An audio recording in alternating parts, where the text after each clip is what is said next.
If you were on the fence about whether to support Gray Zone Warfare, let me introduce you to Marek Rabas, the CEO of Madfinger Games. He is the brutally honest, transparent, and genuine breath of fresh air you've only wished until now ran a game studio. Hi guys, how are you doing? Think of him like he's one of us. He's sick of all the crap that gets baked into modern gaming, so he set out to make a game without it. It's not like about the games anymore, it's mostly about the monetization and retention. Because of that, Gray Zone Warfare has no battle pass and no microtransactions. If the game ever sells cosmetics, all money will go to charity. And maybe even best of all, the game doesn't use engagement optimized matchmaking. You might not realize it yet, but you've wanted this game and this CEO for the longest time. And I think I can prove it. Let's dive in. We are not making the games around the monetization practice. We are still doing the games by the heart. Thanks for watching the video. I'm Boomer. I'm old and just trying to compete in online shooters. I'm also a Gray Zone Warfare community leader, which means I get direct access to the company through a private Discord channel and monthly meetings. We're gonna start with you, Boomer. Gray Zone popped onto my radar back in November, and I was instantly intrigued. A next-gen game built with UE5 and proprietary tech, invented on top of it to create a dense environment, a persistent world, no loading screens or bullcrap. Then I began researching the company and digested as much about it as I could. That's where I learned about Marek Rabas. To tell his story, I've broken this video into 3 parts. Everything starts at the top. If you like Mara, you'll like the people he hired. Madfinger Games is filled to the brim with great people doing things the right way. They seem to be a reflection of their leader. So who is he? Marek, aka Mara, wears many hats at Madfinger Games, a Czech company that until recently was an award-winning mobile game studio. Really good for us because we are giving something to the players. Here he is in his own words talking to Jesse Kazam and Veritas during an April 2024 podcast interview. To have Mara here. Yes. I actually don't know your official title. I've heard co-founder, lead dev, creative director. Are you all of the above, or is there some better title for you? I don't know, I think I love the creative director. I am the CEO because I have to be. After doing massive amounts of market research, Mara and his team decided to take the jump from mobile gaming to PC gaming, partly because their vision wouldn't fit on your phone, and partly because he grew tired of practices used in the mobile space. And so then we said, okay, the concept sounds great, but it's not possible to do it on the mobile screen. So let's move, let's the market is already screwed on the mobile, there is a lot of user acquisition KPIs. It's not about the games anymore. It's mostly about the monetization and retention. So we said okay, go away. And then the start, I wanted to say something different, but You feel free by all means. You can say whatever. Yeah. I don't know if there is some kind of the young guys, and We're definitely not G-rated. No. Okay. Here's Mara on how he views AAA game studios and what they've done in this space. When we look at the market on the PC, and we found all this stuff which happening on the market with the AAA studios, like the killing their brands, the Call of Duty, the cats, the Battlefield, their new version completely the different. Everybody wants Battlefield 3 and they are creating something completely different. Mostly the indie studios are trying to make the tactical games, the AAA guys doesn't have the balls again, it's we know that they are trying to make the DMZ and these kind of things, but we were 100% sure that they didn't understand why people playing Tarkov, or if they understand it, they will never be able to put it exactly same in the Call of Duty because they care about billions of the players, then they are not, they cannot behave like Nikita, for example, so.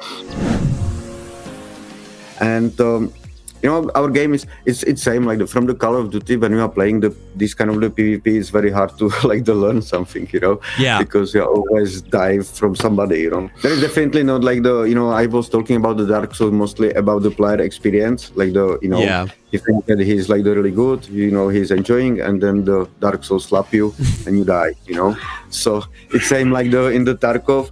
I hate like when I die or died, I'm not playing the Tarkov anymore, but when I died because the greed, Oh, this yes. was the most painful like the stuff, Yes. because like I was always saying like, hey, don't go there, and then I should have left. I should have left. Exactly. Yeah. Okay, So- that gives you a rough idea of who Mara is and what he thinks about gaming. I think that everything what you can imagine what should be in the game, it will be there, sooner or later, because that's our goal. Build the ultimate game where is everything what should be there, and what is possible to make, and it's set to our vision. So 8-10 I strike, no, this is what the PMC cannot afford. So that's not like our vision. So How often you fight and win against AI versus how often you just get one tapped, and you know what I mean? So is that like, how do you look at designing AI and fighting AI philosophically? we don't have the dice rolls that like hey, one tap him or not, or like he's playing 5 hearts, so let's one tap him, So it's like or he died 5 times, so don't one tap him, Yeah. I hate like when the guys are adding new features and not fixing the old bugs, and they are there forever, Yeah. But I think the PvP guys will have to be very patient. There is option like maybe take these kind of the areas of interest and make them like the small maps, and like just put the PvP there, Yeah. There is all the options, or maybe increase the players, in the map, and do it. So that's like something in the future. Yeah, I think that's fair. I think that's a fair answer, that you guys know what you want, which is it to be a PvE focused game, and that especially in the beginning, your focus is on creating a stable experience. Because if you have a lot of PvP, but you're not working on a stable experience, the PvP player will just complain that the PvP isn't fun because it's not stable. So, but I think that's good to hear that your priority at the beginning is just kind of like, almost like social experiment. What are people going to do? Where are they going to go? But is the experience working, and is it stable? I think that's good. I think that's fair. It's sandbox. Yeah. Yeah. And we will just improve it, make the more features there, and like just let the play in the sandbox as they want. Yeah. You can't talk about PvP without the giant elephant in the FPS world, which is cheating. Tell us everything about Tell us everything. all of it. Everything. To help the cheaters, right? Yeah. Hey, it's like we know like it's like the pain in the ass, And the thing is that then when there is rumors about the cheating, that every guy who killed you is cheater, right? So like since like the first day of the Counter-Strike, it's like nobody thinks that he died because somebody was better, but because he was cheating, Yeah. Which is pretty bad experience. And this is what we don't want to. It's like, of course, we move to the PvE because we're thinking that there will be less cheaters, But we know that because it's a high-stake game, it's like people will want to cheat. So we don't want to that the people ruin your experience, somehow. I think I'm a different person than Nikita, I am not punishing the people. I am not like if people are like the good, I am not immediately raising the secure container to the next 20 levels, So it's like it's not like that, We're creating the experience. We are not creating the frustration. And I think the people should still enjoy the games, even it's like the hardcore. Yeah. And I think that everybody has like the big issues sometimes in the life. So why I should have them in the game, you know? Why I should like work hard, you know? In our game, it's about like the experience. It's about like what you are finding in the world. That every run is different because like there is a lot of aspects, you know. So it should be fun. And it should be fun. Imagine that quote being a novel concept in the gaming industry these days. Way too many companies build games and implement systems and algorithms with the sole purpose to keep you engaged and paying. They need your money and your time in game to show off in monthly active user reports they slap on the table in front of investors. You should care about people like Mara, because if an indie studio can make a genuine great game free of all the trappings of the AAA scene, then you won't be forced to continue playing the garbage you've been fed until now. Because let's face it, most online games are just piggy banks that use your internet connection like an umbilical cord between your PC and their wallets.